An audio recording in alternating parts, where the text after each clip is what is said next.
good to see you again. I'd love to be in a country where I can wear my favorite color all the time. If I've seen you someplace, I've probably been wearing this same color.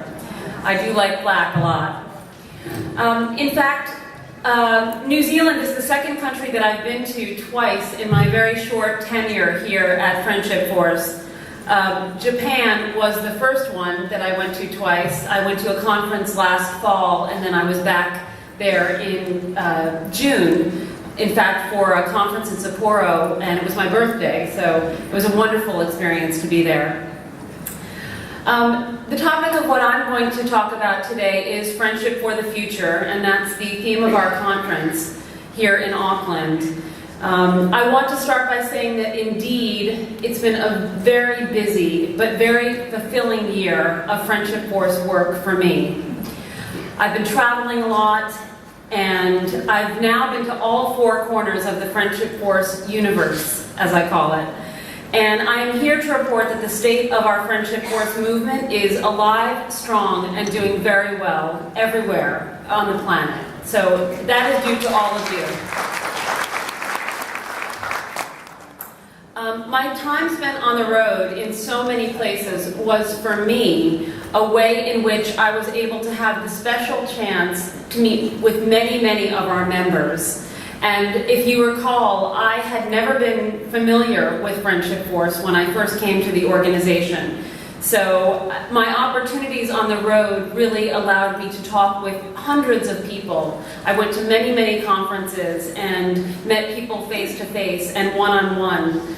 What I really wanted to do was to listen to all of you and understand what was in your hearts and your minds, what you think the direction of the organization should be as we make a transition to the future. And I heard a lot of advice. I heard a lot of great ideas, and it's really been very helpful to my own thinking and to understand the work that you've all done to create the organization. It's really been an honor.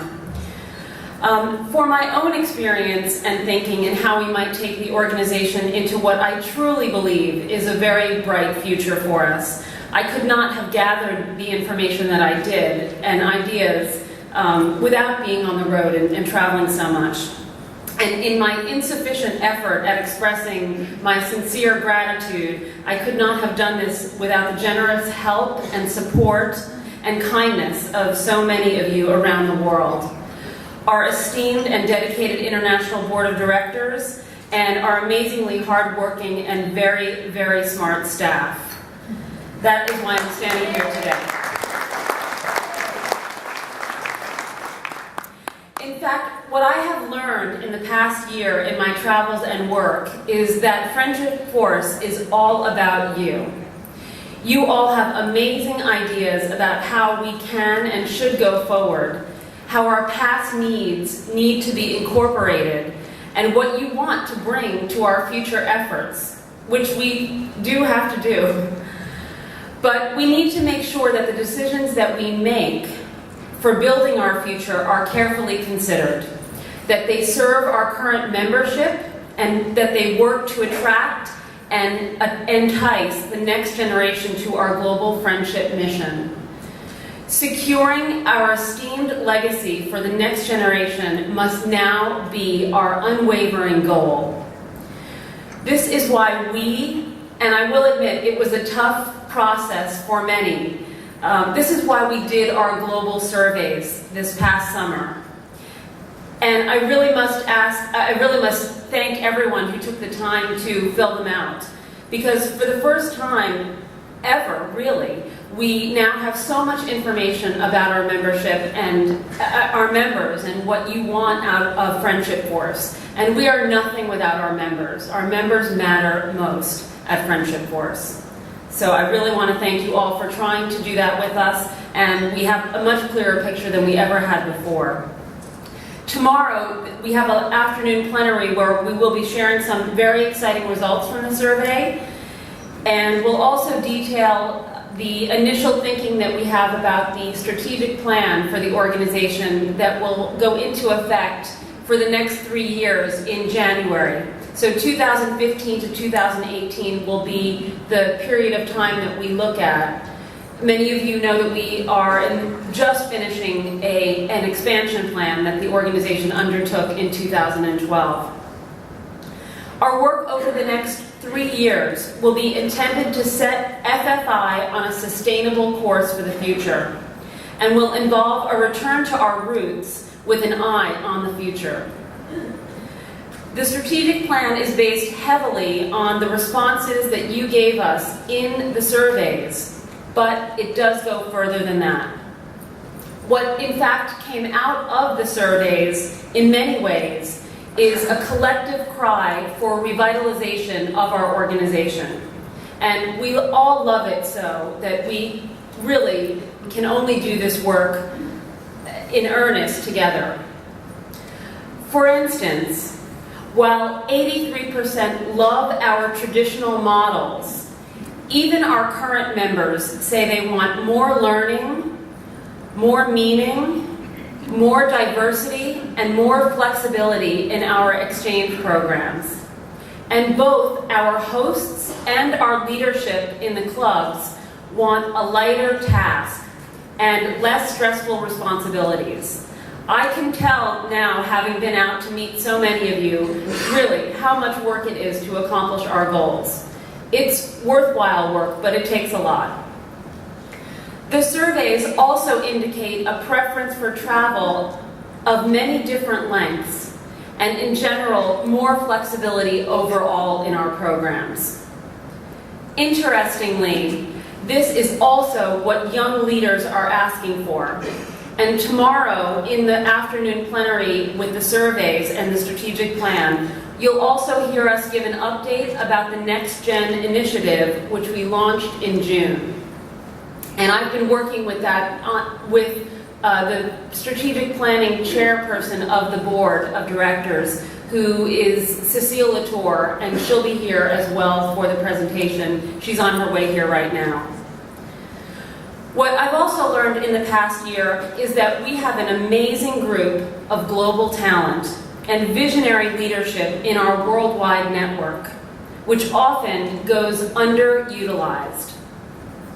Taken together, the bold goals which we'll share with you initially tomorrow will provide the creativity, the support, the visibility, and the financial accountability and efficiency which is needed to facilitate our bright global Friendship Force future for ourselves and children and grandchildren.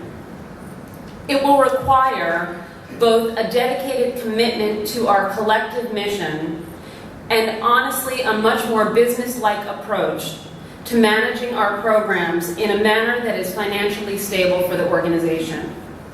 And it will require what I'm calling a few good leaders who will work with us, and we will help to train them, and they will be involved in helping us to set the direction and implement the new initiatives for the organization. And I have to say, I was very encouraged. At the end of the global surveys, we asked for people if they were willing to help us to share their contact information with us. And we got 800 people almost to put up their hand and say, I want to help. So it was very encouraging to me that we have support, that people want to help us as we go forward. We want to make the world aware again of the power of the Friendship Force difference. As you heard the Deputy Mayor talk about, in our times of today, we are needed as the friendship builders.